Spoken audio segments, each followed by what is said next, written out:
시간도 하나님의 말씀에 우리의 마음의 문을 열고 귀를 기울입니다. 살아계신 하나님의 음성을 듣는 시간 되게 하시고, 말씀을 통하여 하나님의 뜻을 분별하며 이 시대를 분별할 수 있는 지혜를 얻는 시간이 되게 하시며, 그 말씀이 세상을 이기는 믿음을 우리 가운데 허락하시어서 우리의 모든 삶이 승리의 삶이 되어지는 귀한 은혜를 누리는 우리 모두가 되게 하여 주시옵소서. 부족한 종의 입술을 주님 주장하여 주시어서 하나님 말씀 바르게 수종될 수 있도록 도와주시고, 주님 한 분만이 홀로 영광 받으시는 하나님의 시간 되게 하여 주시옵소서. 감사드리며 예수님의 이름으로 간절히 기도드립니다. 아멘. 오늘은 야고보서 이제 9번째 시간이고요. 2장 말씀을 이제 살펴보려고 합니다. 2장으로 넘어가기 전에 1장 내용을 잠깐 언급을 해야 될 것 같습니다. 1장은 앞서 말한 많은 시간들을 통해 야고보서 전체의 서문에 해당한다고 했죠. 하나님께서는 사도 야고보를 통해서 1장 1절에서 언급하고 있듯이 우리 그리스도인들이 세상 가운데 흩어져 있는 존재들임을 분명하게 말씀하고 있습니다. 여기서 중요한 것은요, 세상 가운데 흩어져 있다라는 것입니다. 그리고 2절 말씀과 같이 이 세상 가운데 살아가는 그리스도인들에게는 여러 가지 시험이 있을 것에 대해서 말씀하고 있습니다. 그리고 그 여러 가지 시험을 당하는 그리스도인들에게 분명한 대안 역시도 함께 제시하고 있는 것입니다. 그 대안이 무엇입니까? 우리가 여러 번 함께 봉독했던 바로 21절의 말씀입니다. 21절 말씀 우리 한 번 더 한 목소리로 함께 봉독하도록 하겠습니다. 그러므로 모든 더러운 것과 넘치는 악을 내버리고 너희 영혼을 능히 구원할 바 마음에 심어진 말씀을 온유함으로 받으라. 아멘. 즉 모든 더러운 것과 넘치는 악을 내버려라 라는 것입니다. 야고보에서 언급하고 있는 그 욕심과 탐심, 그리고 모든 제약된 삶과 두 마음의 부패한 마음을 버리고 이제 우리의 영혼을 참으로 구원하는 그 말씀을 우리의 마음에 심고, 또 이미 심어진 그 말씀을 온유함으로 받으라라고 우리에게 말씀하고 있습니다. 즉 하나님의 말씀을 마음에 심고 또 심겨진 그 말씀을 온유함으로 받게 될 때에 우리는 그 말씀과 말씀을 신실히 이루어 가시는 하나님의 그 역사로 말미암아 여러 가지 시험이 도사리고 있는 이 땅에서 승리의 삶, 믿음의 역사를 경험하는 삶을 살아갈 수 있다라는 것입니다. 그리고 하나님의 말씀을 온유함으로 받는 것에 대해서 야고보서는 22절 말씀과 같이 말씀을 듣기만 하여 자신을 속이는 자가 되지 말고 말씀을 듣고 또 행하는 온전한 믿음의 삶을 살아갈 것을 우리에게 권면하고 있습니다. 온유함으로 받는다는 것이 무엇이냐? 그 말씀을 듣기만 하는 것이 아니라 그 말씀을 순종하고 그 말씀대로 행하는 삶이 바로 하나님의 말씀을 온유함으로 받는 삶이다라고 우리에게 가르쳐 주고 있다라는 것이죠. 그리고 하나님의 말씀을 온유함으로 받았다는 증거가 무엇입니까? 26절과 27절의 말씀을 통해서 세 가지 경건의 열매를 말씀하고 있습니다. 우리가 지난 시간에 그에 대해서 살펴보았죠.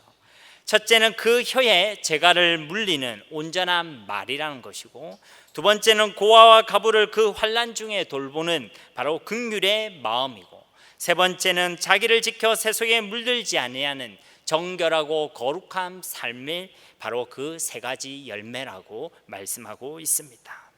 그리고 야고보서에서는 이 세 가지를 이제 다루고 있는 것이죠. 온전한 말에 대해서는 야고보서 3장에서 살펴볼 것이고, 오늘 이 2장을 두 번 나누어서 긍휼의 마음에 대해서 살펴볼 것이고, 그리고 4장과 5장 6절까지 말씀을 통해 정결하고 거룩한 삶에 대해서 우리는 함께 살펴보려고 하는 것입니다. 즉 그 세 가지 열매는 우리의 말과 우리의 마음과 우리의 삶에 대해서 이야기하고 있다라는 것입니다. 그리고 오늘은 바로 이 세 가지 경건의 열매 중에, 이 경건의 삶 중에 바로 긍휼의 마음에 대해서 함께 나누려고 하는 것입니다. 오늘 이 시간들을 통해 우리의 마음과 생각이 주 예수님의 마음과 생각을 본받게 되기를, 또 그 주님의 긍휼의 마음으로 충만해지기를 주 예수님의 이름으로 간절히 축복합니다. 오늘 1절 말씀해 보니까 내 형제들아 영광의 주 곧 우리 주 예수 그리스도에 대한 믿음을 너희가 가졌으니 사람을 차별하여 대하지 말라. 먼저 야고보는 교회 공동체 안에 있는 하나의 중요한 문제를 찝어내고 있습니다. 그 문제는 말씀에서 밝히고 있듯이 사람을 차별하여 대하는 문제라는 것입니다. 여기서 내 형제들아 라는 것은 예수 그리스도의 피로 하나님의 자녀가 된 바로 교회 공동체를 의미하는 것입니다. 그런데 그 교회 공동체 안에 사람을 차별하는 문제가 있었다라는 것입니다. 그리고 2절과 3절 말씀에는 그 구체적인 예까지 들고 있습니다. 만일 너희 해당에 금가락지를 끼고 아름다운 옷을 입은 사람이 들어오고 또 남루한 옷을 입은 가난한 사람이 들어올 때에 너희가 아름다운 옷을 입은 자를 눈여겨보고 말하되 여기 좋은 자리에 앉으소서 하고 또 가난한 자에게 말하되 너는 거기 서 있든지 내 발등상 아래에 앉으라 하면, 이 해당이라는 건 역시도 교회 공동체를 의미하겠죠. 그런데 그 교회 공동체에 찾아온 두 부류의 사람이 등장합니다. 한 부류의 사람은 어떻습니까? 손에 금가락지를 끼고 또 아름다운 옷을 입고 있는 사람이었습니다. 우리가 딱 봤을 때에 있어 보이는 사람, 부유한 사람, 그리고 아름답고 멋진 사람이었다는 것이죠. 또 다른 한 사람은 어떤 사람입니까? 남루한 옷을 입고 있는 가난한 사람이었습니다. 또 다른 부연적인 설명이 없는 것을 볼 때 아마도 볼품이 없는 사람, 없어 보이는 사람이었을 것입니다. 그런데 교회라고 불리는 그 공동체가 이 두 사람을 대하는 태도가 달랐다는 것이죠. 부유해 보이고 또 아름답게 보이는 그 사람에게는 여기 좋은 자리에 앉으소서라고 친절히 안내를 했고, 남루한 옷을 입고 가난한 사람에게는 서 있든지 바닥에 앉든지 알아서 해라 라고 무시를 했다라는 것입니다. 즉 사람을 보고 또 그 사람을 대할 때에 겉모습을 보고 또 외모를 보고 자기 기준대로 사람을 판단하고 사람을 차별하여 대했다라는 것이죠. 어디에서요? 교회에서. 누가요? 하나님의 백성들이 그렇게 했다라는 것입니다. 사실 그 당시 로마 사회와 그리고 그 문화 속에는 온갖 차별들이 난무하고 있었습니다. 자유인민과 노예들, 부자와 가난한 사람들, 남성과 여성, 그리고 어른과 아이들 사이 등등의 사회문화 곳곳에 수많은 나쁜 차별들이 존재했었다라는 것이죠. 그런데 이러한 세상의 나쁜 차별들과 간섭과 그런 문화들이 그리스도의 피로 세워진 하나님의 교회 안에 가만히 들어와서 교회 역시도 세상과 똑같은 생각과 또 기준으로 사람을 바라보고 사람을 차별하고 사람을 판단하여 그렇게 사람을 대하고 있었다라는 것입니다. 그래서 야고보는 4절 말씀과 같이 이 점을 분명하게 지적하고 있습니다. 너희끼리 서로 차별하며 악한 생각으로 판단한 자가 되는 것이 아니냐. 너희라는 건 역시 교회 공동체를 의미하겠죠. 교회라는 너희 역시도 서로 차별하고 세상의 악한 기준과 악한 생각을 따라 세상의 기준을 따라서 사람을 그렇게 차별하여 대하고 있지는 않느냐라고 묻고 있는 것입니다. 한마디로 세상에는 수많은 차별이 존재하더라도 교회라고 불리는 너희 공동체, 너희 교회만큼은 그렇게 해서는 안 되는 거 아니냐라는 것이죠. 진짜 교회 안에서만큼은 이 세상에 이런 차별과 이런 기준으로 사람을 판단하는 이런 행위가 있어서는 안 되지 않느냐라는 것입니다. 여러분, 왜 교회는 그러면 안 되는 것입니까? 오늘 야고보는 오늘 이 말씀을 통해 이와 같이 말씀합니다. 그 첫 번째 이유는 1절 말씀과 같이 교회는 영광의 주 고 우리 주 예수 그리스도에 대한 믿음을 가진 공동체이기 때문이라는 것입니다. 사랑하는 여러분, 우리는 예수님을 영광의 주로 믿는 줄 믿습니다. 우리는 예수님께서 십자가에서 죽으셨을 뿐만 아니라 부활의 영광, 승리의 영광을 취하신 영광의 주로 우리는 믿는다라는 것입니다. 사실 예수님의 육신의 형제였던 야고보, 이 야고보서의 기록자인 이 야고보 역시도 예수님을 처음부터 진정으로 알아보지는 못했습니다. 그러나 그가 고린도전서 15장 7절 말씀과 같이 예수님의 부활을 그가 분명하게 경험했을 때에 그 역시도 예수님이 진짜 이런 분이시구나, 진짜 그리스도고 진짜 하나님이시구나 라는 것을 알게 되었던 것입니다. 여러분, 야고보의 입장에서 한번 생각해 보십시오. 겉모습을 볼 때는 같은 육신의 몸을 입고 있습니다. 같은 부모와 같은 피를 나눈 형제라는 것이죠.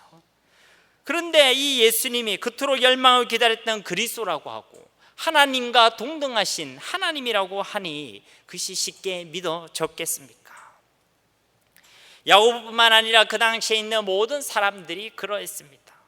사람들에게 비난을 받으시고 연약해 보이시고 고난을 받으시는 예수님, 그렇게 십자가의 모진 고통 속에서 십자가에 달려 죄인의 모습으로 죽으셔야만 했던 예수님, 그 십자가의 예수님만을 본 사람들은 누구나 이 예수님이 정말로 어떤 분이신지를 잘 모르는 것이 당연했다라는 것이죠. 그래서 예수님과 가장 가까이 있던 제자들조차도 이 예수님을 제대로 알아보지 못하고 예수님을 버리고 배신하고 도망했던 것입니다. 그러나 부활하신 예수님, 영광의 주를 만난 사람들은 어떠했습니까? 그들은 누구나 예수님이 진짜 누구인지를 알고 생명을 다해 그 예수님이 진짜 누구이신지를 증거하는 증인이 된 줄로 믿습니다. 우리 역시도요, 예수님을 겉으로만 보고 십자가 예수님을 본다면 우리 예수님이 어떤 분이신지를 도무지 알 수가 없을 것입니다. 부활하신 주님, 승리하신 주님, 그 영광의 주를 우리가 분명하게 알고 믿고 경험할 때에 비로소 우리는 예수님이 진짜 누구이신지를 알고 그리고 그 예수님의 진짜 증인이 될 수가 있는 것입니다. 이와 같이 우리가 사람을 볼 때도 동일합니다. 우리가 만약 그 겉모습만을 본다면 우리도 그 사람이 진짜 어떤 존재인지를 알 수가 없다라는 것이죠. 만약 우리가 불신자를 볼 때에 그 불신자의 겉모습만 본다면 그들의 형통함과 그들의 잘됨을 볼 때 뭐 하나 부족함이 없어 보이는 그들을 볼 때에 이들에게 정말 예수 그리스도가 절실히 필요한가? 라는 질문에 대해 갈등할 수밖에 없다라는 것입니다. 같은 성도를 볼 때도 동일합니다. 정말 저 성도님이 어떤 존재인지를 우리가 제대로 알지 못한다면 성도들끼리도 서로 사랑하지 못하고 오늘 이 예와 같이 차별하여 대할 수밖에 없게 된다는 것입니다. 그러면 우리는 사람을 볼 때 어떠해야 되겠습니까? 사람의 겉모습을 보거나 세상의 기준으로 또는 나의 기준으로 사람을 판단하고 차별해서는 안 될 것입니다. 비록 세상이 그렇게 한다 할지라도 그런 세상의 기준을 교회 안에 가져와서 교회 안에서도 동일하게 반복하는 것은 마치 십자가의 예수님만을 알고 영광의 주를 보지 못한 그 실수를 다시 한번 반복하는 것과 동일하다라는 것입니다. 교회만큼은, 교회 안에서만큼은 이런 일이 없기를 주님의 이름으로 축복합니다. 왜 그렇습니까? 우리는 영광의 주이신 예수 그리스도를 믿음으로 고백하고 경험한 사람들이기 때문에 그렇습니다. 우리는 십자가의 예수님뿐만 아니라 부활하사 승리하신 영광의 주를 경험한 하나님의 교회들이기 때문에 더 이상 그 십자가 예수님만을 보고 그리고 배신하고 도망하고 떠났던 그 실수를 다시 반복해서는 안 되기 때문에 그런 것입니다. 영광의 주님을 정말로 믿고 경험한 사람은 도무지 그럴 수가 없다라는 것이죠. 두 번째로 왜 교회는 세상과 달라야 되겠습니까? 두 번째 이유는 교회는 바로 하나님 나라의 모형이기 때문에 그렇습니다. 교회가 이 세상 가운데 흩어져 있는 이유가 무엇입니까? 이 세상 가운데 하나님과 그의 나라를 보여주기 위해서 세상 가운데 흩어져 있는 것입니다. 무엇 때문이라고요? 하나님과 하나님의 나라를 보여주고 나타내기 위하여 이 세상 가운데 교회가 세워지고 흩어져 있다라는 것입니다. 즉 하나님이 어떤 분이신지, 하나님의 방식이 어떤 분인지 이 땅에 보여주는 공동체가 바로 교회라는 것이죠. 그러면 하나님이 어떻게 하셨습니까? 우리 5절 말씀 함께 한 목소리로 다시 봉독하겠습니다. 내 사랑하는 형제들아 들을지어다. 하나님이 세상에서 가난한 자를 택하사 믿음에 부요하게 하시고 또 자기를 사랑하는 자들에게 약속하신 나라를 상속으로 받게 하지 아니하셨느냐. 아멘. 내 사랑하는 형제들아 들을지어다. 교회들아 똑바로 들으라. 똑바로 알아라. 하나님이 어떻게 하셨는지 똑바로 들으라 라고 이야기하는 것입니다. 하나님이 세상에서 가난한 자를 택하사 믿음에 부요하게 하시고 또 자기를 사랑하는 자들에게 약속하신 나라를 상속으로 받게 하지 아니하셨느냐. 여러분, 이 말씀은 가난한 사람을 하나님이 더 사랑한다, 아니면 가난한 사람들이 부자보다 더 낫거나 가난한 것이 옳다, 이렇게 이야기하는 것이 아닙니다. 예수님께서, 하나님께서는 그 누구도 차별하지 아니하셨다라는 것이죠. 어떤 영혼도 악하게 판단하거나 차별하지 않으셨다는 것입니다. 부자든 가난한 사람이든 건강한 사람이든 병든 사람이든 장애가 있는 사람이든 장애가 없는 사람이든 남자든 여자든 아니면 연로한 사람이든 연소한 사람이든 하나님께서는 그 모든 영혼들 한 사람 한 사람을 천하보다 귀하게 여기시고 가장 사랑하시고 소중히 여기셨다라는 것입니다. 여러분, 옆에 있는 사람 얼굴 한번 지그시 바라보세요. 그 사람이 명품으로 걸치고 있지 않더라도 혹 그 사람이 남루한 옷을 입고 있다 할지라도 하나님께서 그 한 사람을 가장 소중히 여기는 줄 믿습니다. 얼굴이 하얗든 저처럼 시꺼멓든 누구처럼 머리숱이 없든 머리숱이 있든 잘생겼든 못생겼든 하나님께서는 우리 한 사람 한 사람을 최고로 사랑하신다라는 것입니다. 하나님께서 한 사람 한 사람을 천하보다 귀하게 여기시는데 우리가 뭐라고 그 사람의 등급을 나눌 수 있다 말입니까? 우리가 뭐라고 그 영혼들을 차별할 수 있다라는 것입니까? 나랑 좀 가까우면 괜찮은 사람이고 나랑 좀 멀어져 있는 사람이면 좀 안 좋은 사람이고 우리가 그렇게 따질 수 있습니까? 나를 좀 도와줄 수 있을 것 같은 사람은 나한테 소중한 사람이고 나한테 전혀 도움이 되지 않을 것 같은 사람은 내가 멀리해야 될 사람이고, 여러분, 이것은 교회가 가져야 될 생각이 아니라는 것이죠. 오늘도 장례가 있었지만 광고 때 제가 빠뜨렸네요. 우리 김현태 집사님 가정에 장례가 있었습니다. 모친께서 돌아가셨죠. 내가 평소에 나한테 부의금을 줬던 사람, 그리고 내가 좀 모르고 지내면 불리할 것 같은 사람, 그런 사람 장례는 찾아간다든지, 나한테 부의금과 조의금을 안 줬기 때문에 그리고 나한테는 별 도움이 되지 않을 것 같기 때문에 찾아가지 않는다. 여러분, 이것은 합리적이죠. 세상에서는 그렇게 하는 게 맞습니다. 그렇게 하고 있죠. 그러나 교회는 그렇게 하면 안 된다라는 것입니다. 우리 한 사람 한 사람이 누군가의 등급을 따라서 저 사람은 1등급, 2등급, 3등급 그렇게 나눠서 거리도 1m, 2m, 5m 이렇게 대하는 것은 옳지 않다라는 것이죠. 여러분, 하나님께서는 그 영혼 한 사람 한 사람을 혹 내가 거리를 두고 있는 멀리하고 있는 그 사람이라 할지라도 천하보다 귀하게 여기시는 줄 믿습니다. 교회는 그런 곳이 되어야 합니다. 그런 하나님, 그것이 하나님의 나라이기 때문에 그런 하나님의 나라를 보여줄 수 있는 공동체가 되어야 한다라는 것입니다. 여러분, 우리 예수님께서도 그의 모든 사역을 통해서요 하나님의 나라를 보여주시고 하나님의 나라를 나타내셨습니다. 마태복음 11장 5절 말씀에 보면 맹인이 보며 못 걷는 사람이 걸으며 나병한 자가 깨끗함을 받으며 못 듣는 자가 들으며 죽은 자가 살아나며 가난한 자에게 복음이 전파된다 하라. 여러분, 예수님께서 지금 언급하고 있는 사람들이 어떤 사람들입니까? 힘 있는 사람들, 유력한 사람들, 도움이 될 만한 사람들, 그런 사람들이 아닙니다. 세상적으로 볼 때는 가난하고 천하고 연약한 자들, 볼품없는 자들, 도움이 아니라 오히려 부담스러운 사람들이지만 그런 사람들을 택하셔서 하나님의 나라를 유업으로 받고 누리는 믿음의 부요함을 허락하신 분이 우리 예수님이라는 것이죠. 여러분, 하나님의 공동체는 바로 이런 공동체가 되어야 하는 것입니다. 여러분, 우리가 구원받은 것도 동일합니다. 만약 하나님께서 우리의 겉모습과 우리의 행위대로 우리를 대하셨다면, 우리의 모양대로 삶의 모습대로 우리를 대하셨다면 어떻게 되었겠습니까? 그렇게 차별했다면 하나님도 우리의 모양대로 1등급 성도, 2등급 성도, 3등급 성도, 너는 구원받지 못한 성도, 여러분 그렇게 나누셨다면 어찌했겠습니까?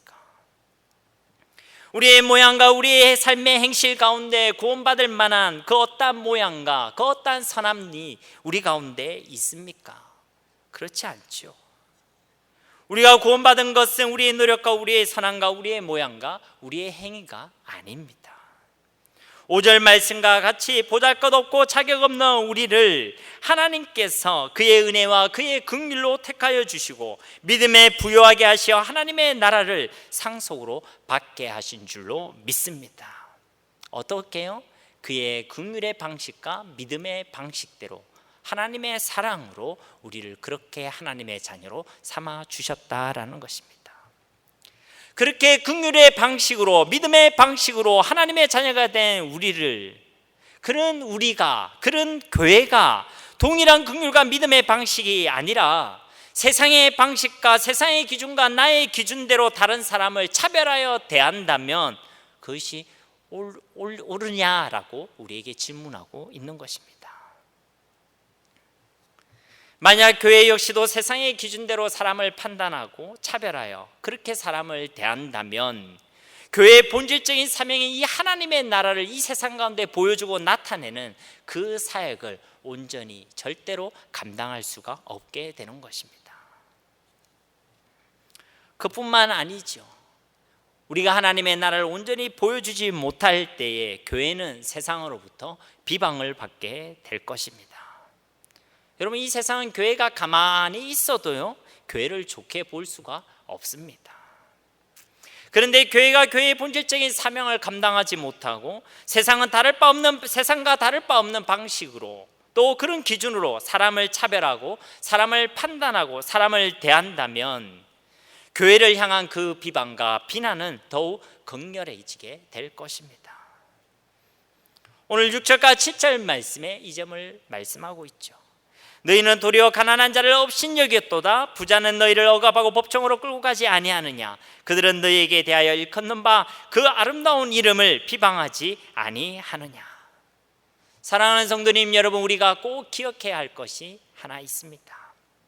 그것은 교회와 교회로 부름받은 성도 한 사람 한 사람 모두에게 7절의 말씀의 표현처럼 그 아름다운 이름이 주어졌다라는 것이죠. 쉽게 말해 교회와 그 모든 성도들은 하나님의 나라를 이 땅에 보여주는 하나님 나라의 국가대표들이라는 것입니다. 우리에게는 하나님의 이름이 짊어져 있습니다. 하나님의 나라의 영광이 우리 가운데 주어져 있다라는 것입니다. 만약 교회가 세상의 부패한 차별과 제약됨을 분별 없이 받아들이고 세상과 똑같은 이런 실수들을 교회 안에서 반복한다면 결국 세상은 우리를 비방할 것입니다. 그리고 거기서 그치지 않죠. 동시에 하나님의 나라에 모인 교회를 욕하고 하나님의 이름을 모독하고 경멸하게 될 것이라는 것입니다. 에스겔서 36장 23절 말씀에도 여러 나라 가운데서 더럽혀진 이름 곧 너희가 그들 가운데서 더럽힌 나의 큰 이름을 내가 거룩하게 하리라. 이스라엘의 반복적인 그 제약과 실수들이 결국은 누구의 이름을 더럽혔다고요? 하나님의 이름을, 여호와의 큰 이름을 더럽혔다라고 하나님께서 말씀하고 있습니다. 그러므로 우리는 꼭 기억해야 하는 것입니다. 우리 한 사람 한 사람이 하나님의 이름을 짊어지고 있음을, 우리 교회와 우리 공동체가 하나님의 이름을 짊어지고 있는 유일한 공동체임을 우리는 기억해야 될 줄로 믿습니다. 그리고 바로 이 사실이 교회가 세상의 방식과 세상의 기준대로 사람을 판단하고 차별에 대하지 말아야 할, 세상과 달라야 할 세 번째 이유인 것입니다. 때문에 교회는 세상과는 분명히 달라야 하는 것이지요. 교회는 세상의 최첨단 시설과 세상의 문화와 교육을 보여주는 곳이 아닙니다. 그렇기 때문에 교회 안에서 세상은 이렇게 한다 저렇게 한다 등의 세상의 방식을 교회 안에서 주장하는 것은 옳은 것이 아닙니다. 우리가 그것을 참존을 할 수 있지만 그것이 진리는 아니란 것이죠. 앞서 말한 바와 같이 교회는 세상이 아니라 하나님과 하나님의 나라를 세상 가운데 나타내고 보여주는 하나님의 공동체입니다. 그런데 교회가 세상과 다르지 않는다면 교회는 세상으로부터도 지탄을 받게 되는 것이라는 것이죠. 교회가 하나님의 나라가 아니라 세상의 다른 것을 보여줄 때에 교회는 세상으로부터 비방을 받게 된다라는 것입니다. 그런데 이 교회에 대한 비방은 교회로 그치지 않는다는 것이죠. 교회는 하나님의 큰 이름을 짊어지고 있는 공동체이기 때문에 하나님이 경멸을 당하고 모독을 당한다라는 것입니다. 우리는 사회의 수많은 뉴스를 통해서 그러한 사실들을 접하고 있습니다. 교회가 참된 교회로 서지 못할 때에, 그리스도인이 참된 그리스도인으로 삶을 살아내지 못할 때에 하나님을 욕하고 교회를 욕하는 모습을 우리는 어렵지 않게 볼 수 있는 것이죠. 여러분, 하나님께서 주의 백성들과 교회와 함께 하시고 그 교회와 그의 백성을 인도하시는 이유는 분명합니다. 무엇 때문이죠? 하나님의 이름 때문입니다. 우리가 잘 아는 시편 23편 3절 말씀에도 내 영혼을 소생시키시고 자기 이름을 위하여 의의 길로 인도하시는도다. 하나님이 우리의 목자가 되셔서 우리를 지키시고 우리를 인도하시는 그 목적은 자기의 이름을 위하여라는 것입니다. 한번 따라해 보겠습니다. 하나님의 이름을 위하여. 바로 이것이야말로 교회의 사명이고 모든 그리스도인들의 삶의 목적이라는 것이죠. 나의 이름, 자기의 이름, 다른 세상의 것이 아니라 하나님의 이름, 하나님의 영광을 위하여라는 것이 바로 모든 교회의 목적 그리고 사명이라는 것입니다. 그래서 주님께서도 우리에게 기도를 가르치실 때 가장 먼저 무엇을 가르쳤습니까? 마태복음 6장 9절 말씀에 보면 그러므로 너희는 이렇게 기도하라. 하늘에 계신 우리 아버지여, 이름이 거룩히 여김을 받으시오며. 하나님의 이름을 두고 기도할 것을 가장 먼저 말씀하신 것입니다. 교회는 하나님의 이름이 세상 가운데서도 거룩히 여김을 받게 해야 하는 그런 사명을 지닌 공동체입니다. 그렇기 때문에 생명을 걸어서라도 모든 힘을 짜내어서라도 하나님의 이름이 이 땅에 떨어지지 않도록 해야 하는 것이 바로 교회의 사명, 그리스도인의 사명이라는 것입니다. 계속해서 사도 야고보는 이 교회 안에 있는 이런 나쁜 차별과 악한 판단으로 사람을 차별해 대하는 이것을 긍휼과 연결짓고 있습니다. 즉 이런 차별은 하나님의 계명 중 가장 핵심적인 이 긍휼의 법을 어기는 죄라고 말씀하고 있습니다. 그리고 바로 이 부분이 교회가 세상과 달라야 될 네 번째 이유인 것이죠. 8절 이하의 말씀 보면 너희가 만일 성경에 기록된 대로 내 이웃을 사랑하기를 내 몸과 같이 하라 하신 최고의 법을 지키면 잘하는 것이거니와 만일 너희가 사람을 차별하여 대하면 죄를 짓는 것이니 율법이 너희를 범법자로 정죄하리라. 누구든지 온 율법을 지키다가 그 하나를 범하면 모두 범한 자가 되나니 간음하지 말라 하시니가 또한 살인하지 말라 하셨은즉 네가 비록 간음하지 아니하여도 살인하면 율법을 범한 자가 되느니라.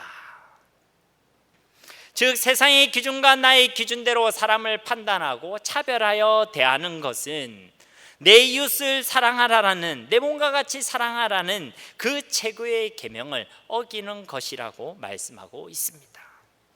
그리고 동시에 하나님께서 사랑하셔서 하나님께서 선택하신 하나님의 역사를 무시하고 부정하는 것이라는 것이죠. 그러므로 세상의 기준이 또 나의 생각과 나의 판단이 사람을 바라보고 사람을 대하는 기준이 되어서는 안 된다라는 것입니다. 내게 힘이 될 수 있는 사람을 찾거나 나에게 잘해줄 수 있는 사람, 나를 사랑해주는 사람, 그것이 기준이 되어서는 안 된다는 것이죠. 내가 기준이 되거나 내 나름대로의 기준을 세우거나 세상의 관점과 생각과 기준을 가지고 와서 사람을 판단하고 차별하는 것은 하나님께서 기뻐하시는 일이 아니라는 것입니다. 여러분, 누가복음 6장 32절 이하에 보면 이렇습니다. 너희가 만일 너희 사랑하는 자만을 사랑하면 칭찬받을 것이 무엇이냐? 죄인들도 사랑하는 자는 사랑하느니라. 너희가 만일 선대하는 자만을 선대하면 칭찬받을 것이 무엇이냐? 죄인들도 이렇게 하느니라. 너희를 사랑해주는 사람만, 너희를 좋아해주는 사람만 사랑한다면 그게 무슨 진짜 사랑이겠느냐? 이런 얘기죠. 너희한테 잘해주는 사람들에게만, 너희에게 선하게 대해주는 사람에게만 잘해주고 선하게 대한다면 그게 무슨 칭찬받을 일이겠느냐라는 것입니다. 그것은 죄인들도, 예수님을 믿지 않는 사람들도, 이 세상을 살아가는 사람들도 똑같이 하는 것이 아니냐. 그런데 너희는 교회가 아니냐, 세상과 구별된, 세상과 다른 그런 주님이 세운 공동체가 아니냐라고 말씀하고 계신 것입니다. 제 말이 아니라 예수님께서 그렇게 말씀하고 있다는 것이죠. 그리고 결론적으로 6장 35절에 오직 너희는 원수를 사랑하라, 그리고 원수에게 선대하라. 원수라 할지라도 아무것도 바라지 말고 구워주라. 그리하면 너희 상이 클 것이요 또 지극히 높으신 이의 아들이 되리니 그는 은혜를 모르는 자와 악한 자에게도 인자하시니라. 예수님께서도 은혜를 모르는 우리에게도 인자하신 것처럼 우리 역시도 그 사람이 누구이든 어떤 사람이든 차별하지 말고 그를 사랑하라라는 것입니다. 비록 원수라 할지라도 사랑하라는 것입니다. 그래서 오늘 말씀은 이 부분을 엄중히 경고하고 있습니다. 세상의 기준과 내 나름대로의 기준을 바탕으로 사람을 판단하여 내가 그 사람을 대할 때 선택하는 그 모든 차별의 모습과 그 마음과 행동들은 10절과 11절 말씀과 같이 하나의 계명을 어기는 하나의 실수가 아니라 하나님의 율법의 모두를 범하는 것이고, 그렇기 때문에 이 모든 행위들은 하나님의 심판으로부터 결코 자유로울 수 없다라고 경고하고 있습니다. 그리고 이어서 야고보서는 12절과 13절에서 이와 같이 말씀합니다. 너희는 자유의 율법대로 심판을 받을 자처럼 말도 하고 행하기도 하라. 긍휼을 행하지 아니하는 자에게는 긍휼 없는 심판이 있으리라. 긍휼은 심판을 이기고 자랑하느니라. 아멘. 너는 자유의 율법대로 심판받을 자처럼 말도 하고 행하기도 하라.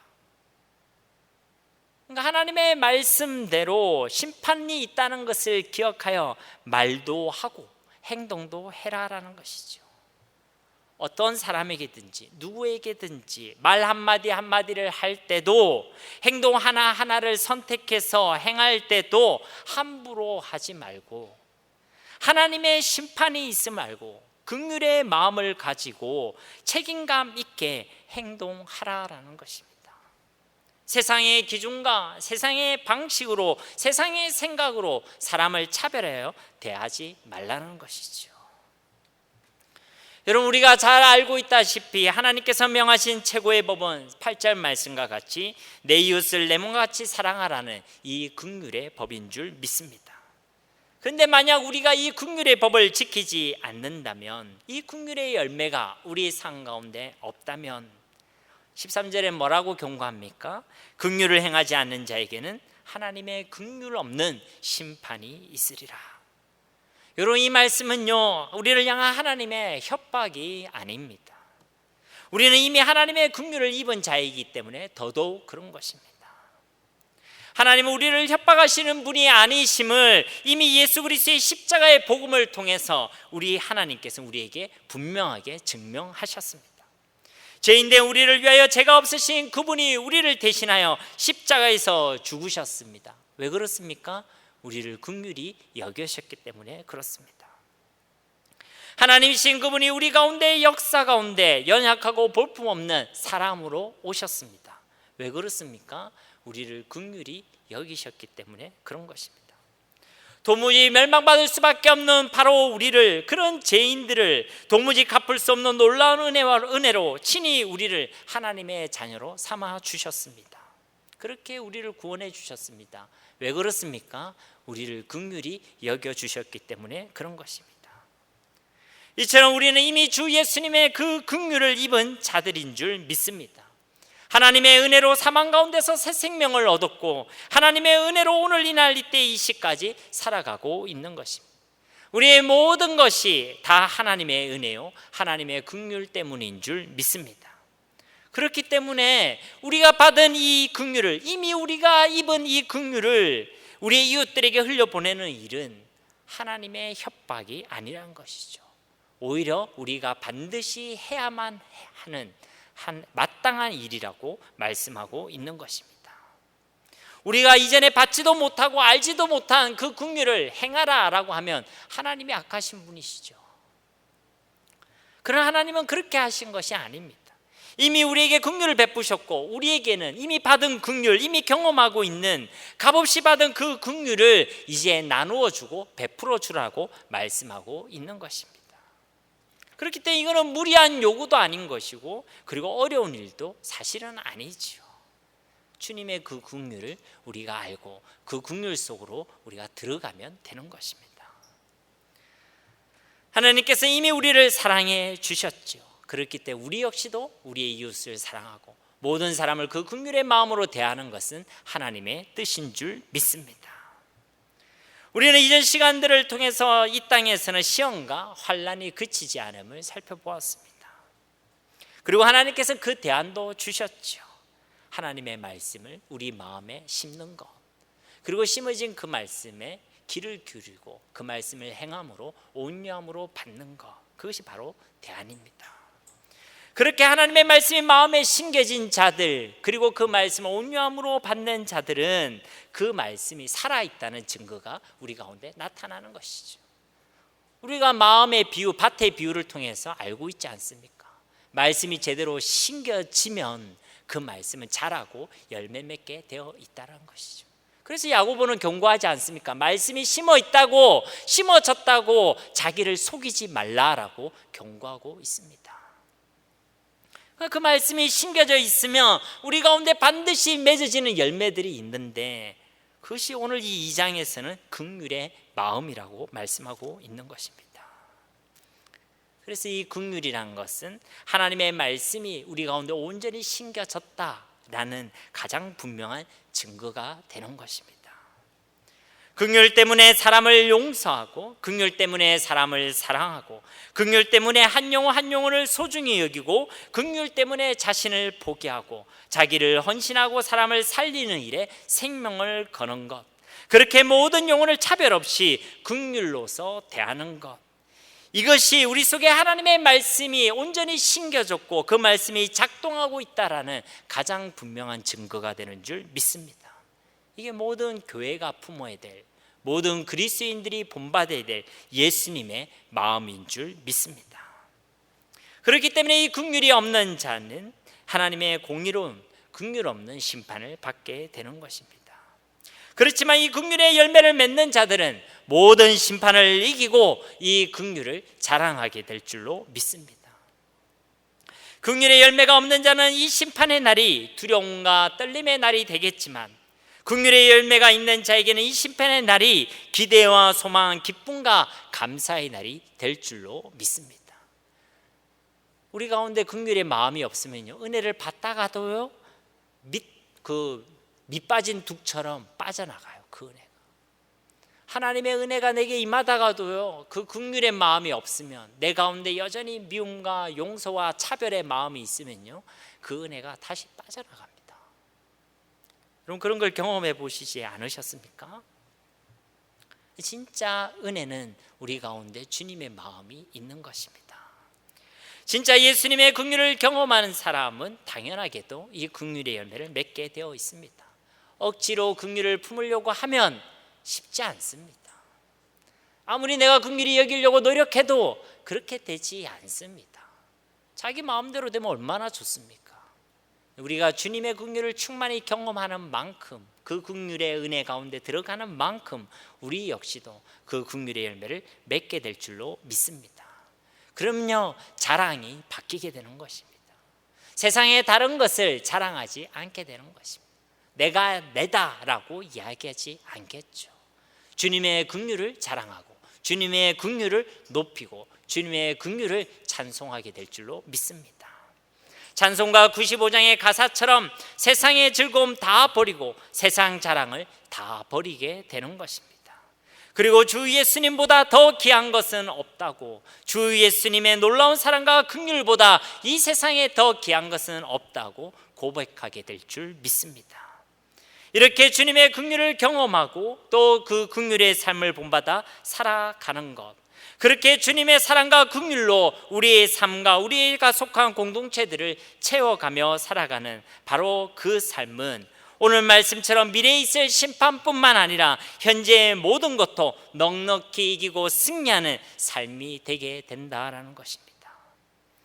이 땅에서 이기고 승리하는 삶, 그것은 바로 긍휼의 삶인 줄 믿습니다. 그러니 자랑할 것이 이 긍휼밖에 없게 되는 것입니다. 말씀을 맺도록 하겠습니다. 세상의 기준으로 사람을 차별하고 사람을 판단하고 사람을 정죄하고 사람을 대하는 것은 하나님께서 기뻐하시는 것이 아닙니다. 우리 무엇을 기억해야 됩니까? 우리가 하나님의 긍휼을 받은 자라는 것을, 십자가의 사랑을 받은 자라는 것을 기억해야 되는 것입니다. 주께서 나를 불쌍히 여기신 것처럼 우리 역시도 어떤 사람이라도 긍휼의 마음으로 대함으로 한마디의 말을 할 때도, 행동 하나하나를 할 때도 주님의 긍휼로 행하고 주님의 긍휼을 베품으로 우리의 모든 삶을 통해 하나님의 이름이 거룩히 여김을 받으시고 이 땅 가운데 하나님의 나라가 선포되어지고 우리의 모든 삶 역시도 매일의 삶을 예수님의 긍휼로 모든 삶을 이기는 승리의 삶으로 살아가고, 그리고 우리 주 예수님의 사랑보다 더 귀한 것이 없음을 자랑하고 선포하는 바로 그런 복된 삶을 살아가는 저와 여러분이 되어야 할 줄 믿습니다. 이러한 은혜와 복이 우리 가운데 충만하시기를 예수님의 이름으로 간절히 축원드립니다. 아멘. 이 시간 우리 함께 기도하기를 원합니다. 우리 마음 가운데 주님의 마음, 긍휼의 마음이 있기를 원합니다. 하나님의 말씀이 우리 가운데 온전히 역사하고 작동하여 주님의 그 사랑을 경험하게 하시고 우리의 매일의 삶 가운데 그 긍휼의 열매가 맺어지게 하옵소서. 합심으로 이 시간 기도하겠습니다. 살아계신 아버지 하나님 감사합니다. 우리를 너무나도 사랑하시는 주님, 우리가 주님의 마음을 본받기를 간절히 소망합니다. 주님이 우리를 사랑하신 것처럼, 우리 한 사람 한 사람을 긍휼로 대하신 것처럼, 아무런 차별 없이 우리 한 사람 한 사람을 최고로 사랑하시고 천하보다 귀하게 여기신 것처럼 하나님, 우리도 그 사랑 안에 거하여 그 사랑으로 또 우리 긍휼의 열매를 맺어가며 살아가는 우리 모두가 되어지기를 소망합니다. 우리가 속한 공동체 속에 우리가 만나는 모든 사람들에게 그 긍휼을 채워가며 그 긍휼의 은혜를 함께 나눌 수 있는 예수 그리스도의 사랑의 증인들이 되기를 간절히 소망합니다. 하나님, 우리 가운데 은혜를 베풀어 주시옵소서. 긍휼로 행하지 못한 우리의 모든 삶과 어리석은 또 하나님 제약된 모습들이 있다면 주님 용서하여 주시고 주님의 긍휼로 채워갈 수 있는 은혜를 허락하여 주시옵소서. 주님의 긍휼로 충만한 삶이 되어질 수 있도록 은혜 베풀어 주시옵소서. 그래 많은 사람들이 우리를 볼 때에 하나님의 나라를 보게 하시고 주님의 사랑을 보게 하시고 주가 그리스도 되심이 증거되어지는 놀라운 은혜가 있게 하여 주시옵소서. 감사드리며 예수님의 이름으로 간절히 기도드립니다. 아멘.